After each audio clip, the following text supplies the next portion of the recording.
ವಕಫ್ ವಿಚಾರದಲ್ಲಿ ಬಿಜೆಪಿ ಪ್ರತಿಭಟನೆ ವಿಚಾರವಾಗಿ ವಿಜಯಪುರದಲ್ಲಿ ಬೃಹತ್ ಕೈಗಾರಿಕೆ ಸಚಿವ ಎಂಬಿ ಪಾಟೀಲ್ ಪ್ರತಿಕ್ರಿಯೆ ನೀಡಿದರು.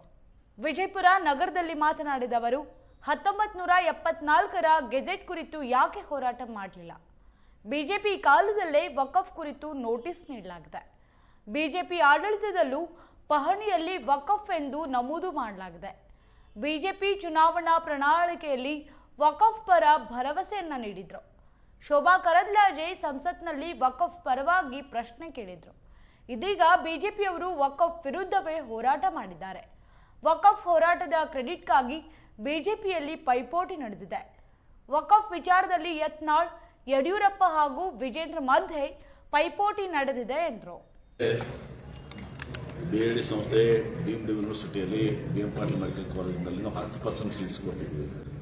ಅದು ಪ್ರತಿ ವರ್ಷ 15 ಬಡ ವಿದ್ಯಾರ್ಥಿಗಳಿಗೆ ₹1 ಫೀ ಇಲ್ಲದೆ ಅಡ್ಮಿಷನ್ ಕೊಡ್ತಿದ್ವಿ. ಕೇಂದ್ರ ಸರ್ಕಾರ ನೀಟ್ ಬಂದ ಮೇಲೆ ಆ ಒಂದು ಇದನ್ನ ತೆಗೆದುಹಾಕಿದ್ದನ್ನ ಕೊಡ್ಲಿಕ್ಕೆ ಬರೋದಿಲ್ಲ ಅಂತ ಡಿಸ್ಕಷನ್ ಮೇಲೆ ಬಡವರಿಗೆ ಕೊಡುವಂಥದ್ದು ನೀಟ್ ರ್ಯಾಂಕಿಂಗ್ ಮಾಡುವಂಥದ್ದು.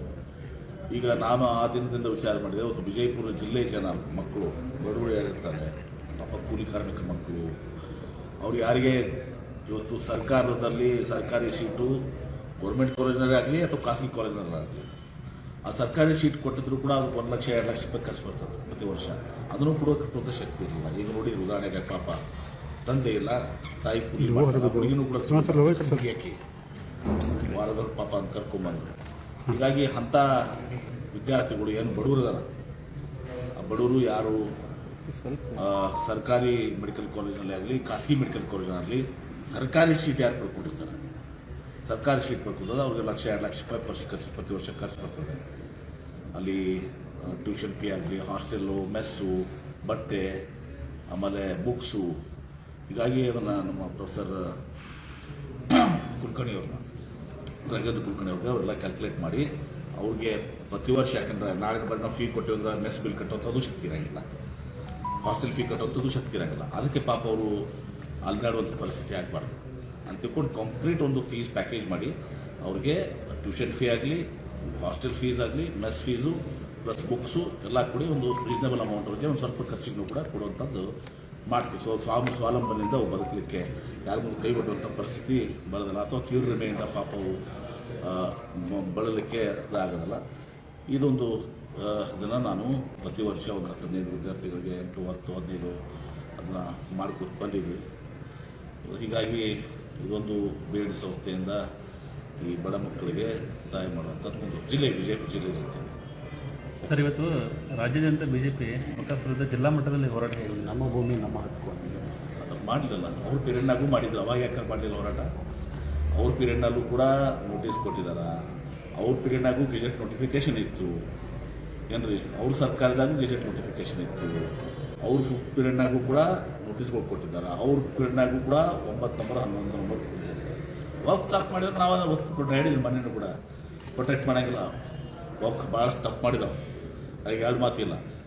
ಎಲ್ಲೆಲ್ಲಿ ವಕ್ಫ್ ತಪ್ಪು ಮಾಡಿದೆ ಅದನ್ನು ಸರಿಪಡಿಸಲಿಕ್ಕೆ ನಾನು ಈಗ ಟಾಸ್ಕ್ ಫೋರ್ಸ್ ಕಮಿಟಿ ನಮ್ಮ ಜಿಲ್ಲೆಯಲ್ಲಂತೂ ಮಾಡಿದ್ದೀನಿ. ಮುಖ್ಯಮಂತ್ರಿಗಳಿಗೂ ಕೂಡ ಮನೆಯವ್ರಿಗೂ ಕೂಡ ಹೇಳಿದ್ದೀವಿ, ಎಲ್ಲಿ ವಕ್ಫ್ಗಳು ತಪ್ಪು ಮಾಡಿದಾವೆ ನಿರ್ದಾಕ್ಷಿಣ್ಯವಾಗಿ ಕ್ರಮ ಕೈಗೊಳ್ಳುವಂತ. ನಾಟ್ ಪ್ರೊಟೆಕ್ಟಿಂಗ್ ವಕ್ಫ್.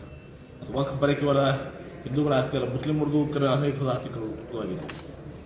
ಆದರೆ ಬಿಜೆಪಿಯವ್ರು ಕೇಳೋದಿಷ್ಟೇ, ನೀವು ಇಷ್ಟು 74ರಿಂದ ಇರ್ಲಿತಾನ ನಿಮ್ಮ ಮ್ಯಾನಿಫೆಸ್ಟೋದಾಗ ಯಾಕೆ ಹಾಕಿದ್ರಪ್ಪ? ನೀವು 2014 ಮ್ಯಾನಿಫೆಸ್ಟೋದಾಗ ಹಾಕಿದ್ರಿ. ಶೋಭಾ ಕರಂದ್ಲಾಜೆ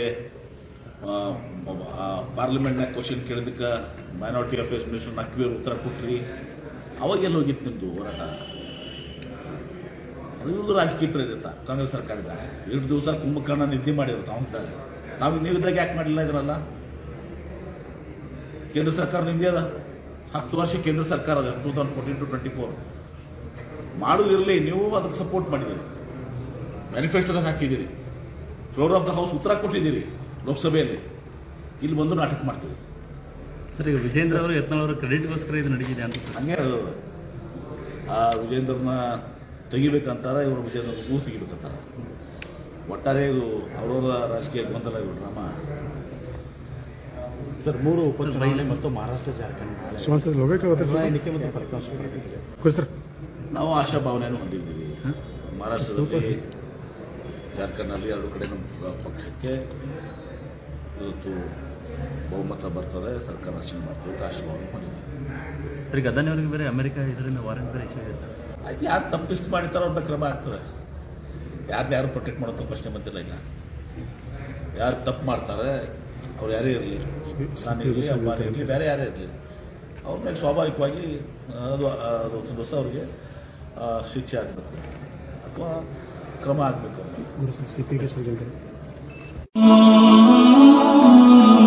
ಹಜರತ್ ಖಾನ್ ಬಾಬಾ ತಂತ್ರ ಮಂತ್ರದ ಪ್ರಸಿದ್ಧಿ ಪಡೆದ ಮಹಾಗುರುಗಳು. ವಿಜಯಪುರ ನಗರದ ಶ್ರೇಷ್ಠ ಹೆಸರುವಾಸಿಯಾದ ಹಜರತ್ ಖಾನ್ ಬಾಬಾ ನಿಮ್ಮ ಪ್ರತಿಯೊಂದು ಸಮಸ್ಯೆಗಳ ಬಗ್ಗೆ ಖಾತ್ರಿ ಹಾಗೂ ಸಮಾಧಾನ ಪಡೆಯಿರಿ. ಹಜರತ್ ಖಾನ್ ಬಾಬಾ ವಿಜಯಪುರ ನಗರದಲ್ಲಿ ಕಳೆದ 20 ವರ್ಷಗಳಿಂದ ತಮ್ಮ ಸ್ವಂತ ಮನೆ ವಿಳಾಸದಲ್ಲಿದ್ದು ಸಾರ್ವಜನಿಕರ ವೈಯಕ್ತಿಕ ಸಮಸ್ಯೆ ದೋಷಗಳನ್ನ ಪರಿಹಾರ ಮಾಡುತ್ತಿದ್ದಾರೆ. ಹಜರತ್ ಖಾನ್ ಬಾಬಾ ಸಂತೋಷದ ಸುದ್ದಿ ಕೇಳಿ ಆನಂದ ಆಗಬಹುದು. ಇವರು ಪಿಶಾಚಿ ಮತ್ತು ಭೂತದ ಕಾಟ ಮಾಟ ಮಾಡಿದ್ದು ತೆಗೆಯುತ್ತಾರೆ ಮತ್ತು ಬಹಳ ಕಾಲ ಮಕ್ಕಳಾಗದಿದ್ದರೆ ಹಾಗೂ ದಮ್ಮು, ಹೊಟ್ಟೆ ನೋವು, ಹೆಣ್ಣು ಮಕ್ಕಳ ತೊಂದರೆಗಳು, ಕಾಮಣಿ, ಇಸುಬು ಇವರ ಔಷಧ ಹಾಗೂ ಮಂತ್ರಶಕ್ತಿ, ದಿವ್ಯ ಶಕ್ತಿಯಿಂದ ಹಜರತ್ ಖಾನ್ ಬಾಬಾ ಇವರು ಆರೋಗ್ಯ ಚಿಕಿತ್ಸೆ ನೀಡಿ ನಿಮ್ಮ ಕಷ್ಟ ನೋವುಗಳನ್ನ ದೂರ ಮಾಡಿಕೊಡುತ್ತಾರೆ. ನಿಮ್ಮ ಸಮಸ್ಯೆಗಳಾದ ಮನಸ್ಸಿನ ಇಚ್ಛೆ, ಪ್ರೇಮ ವಿವಾಹ ಸಮಸ್ಯೆ, ನೌಕರಿ ಸಮಸ್ಯೆ, ಪತಿ ಪತ್ನಿಯರ ಸಮಸ್ಯೆ, ಆಸ್ತಿ ವಿಚಾರ, ಮಾಟ ಮಂತ್ರದ ಬಗ್ಗೆ, ಆರೋಗ್ಯ ತೊಂದರೆ, ಗುಪ್ತ ರೋಗಗಳು, ಶತ್ರುಕಾಟ, ಉದ್ಯೋಗ ಸಮಸ್ಯೆ, ಗೃಹ ಸಮಸ್ಯೆ, ಕೋರ್ಟ್ ವಿಚಾರ, ಸಾಲಬಾಧೆ, ಧನ ಸಂಪತ್ತು ಪ್ರಾಪ್ತಿ ಬಗ್ಗೆ, ಸಂತಾನ ಪ್ರಾಪ್ತಿ ಬಗ್ಗೆ, ರೋಗಿಗೆ ಔಷಧ ನಾಟುವ ಬಗ್ಗೆ, ವಿವಾಹ ಸಮಸ್ಯೆ, ವಿದ್ಯೆ ಸೇರಿದಂತೆ ಈ ಎಲ್ಲಾ ಪ್ರತಿಯೊಂದು A to Z ಸಮಸ್ಯೆಗಳ ಬಗ್ಗೆ ಖಾತ್ರಿ ಹಾಗೂ ಸಮಾಧಾನ ಪಡೆಯಿರಿ. ಹಜರತ್ ಖಾನ್ ಬಾಬಾ ಕಳೆದ 2 ದಶಕಗಳಿಂದ ತಮ್ಮ ಸ್ವಂತ ಮನೆ ವಿಳಾಸದಲ್ಲಿದ್ದು ಸಾರ್ವಜನಿಕರ ವೈಯಕ್ತಿಕ ಸಮಸ್ಯೆ ದೋಷಗಳನ್ನ ಪರಿಹಾರ ಮಾಡುತ್ತಿದ್ದಾರೆ. ನಿಮ್ಮ ಸಮಸ್ಯೆಗಳ ಪರಿಹಾರಕ್ಕೆ ಕರೆ ಮಾಡಿ ಪರಿಹಾರ ಪಡೆದುಕೊಳ್ಳಬಹುದು. Mobile number 9972183841. ಸ್ವಂತ ಮನೆ ವಿಳಾಸ Hazrat Khan Baba, Sainik school, first gate, bus stop, Ibrahim Roza back side, Horti plot, Rahim Nagar, Vijayapura.